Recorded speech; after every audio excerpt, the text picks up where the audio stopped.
South ఇండియాలోని అతి తక్కువ ధరలకి రత్నాలను అందించే ఏకైక సంస్థ 6JVR. తెలంగాణ భవన్ నా ఆఫీస్ అండి, నా పార్టీ భవన్లో పోయి కూర్చొని నేనేం చెప్పినా, నా మీద కుట్రలు జరుగుతున్నది, నా మీద విషప్రచారం జరుగుతున్నది అని చెప్పిన.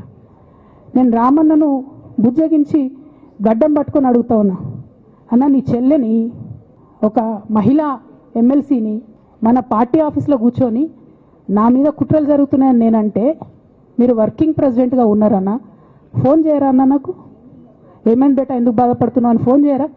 ఇది ఎప్పుడు జరిగిన ఇన్సిడెంటు? లేక లీక్ కాకముందు, నేను నా కొడుకు గ్రాడ్యుయేషన్కి అమెరికా పోకముందు, అంతకుముందే. మరి మీరు వర్కింగ్ ప్రెసిడెంట్ కదన్నా, నేను పార్టీ ఎమ్మెల్సీని కదా. చెల్లెలు అన్న బంధుత్వాలు పక్కన పెడదాం ఒక్క నిమిషం. ప్రొఫెషనల్ సెటప్లో ఒక పొలిటికల్ పార్టీలో ఒక మహిళా ఎమ్మెల్సీ భవన్లో కూర్చొని నా మీద కుట్రలు జరుగుతున్నాయంటే మీరు మాట్లాడినరా అన్న? 103 రోజులు అయిపోయిందన్న ఇయ్యాలటికి, ఒక్క మాట మాట్లాడినరా? కేసీఆర్ గారు దగ్గర నుంచి కమ్యూనికేషన్ రావాలని నేను ఎక్స్పెక్ట్ చేయలే. వారు పెద్దవారు, వారికి అనేకమైన పనులు ఉంటాయి. మొత్తం పార్టీని ఇప్పుడు పునర్నిర్మించుకోవాల్సిన అవసరం ఉంది.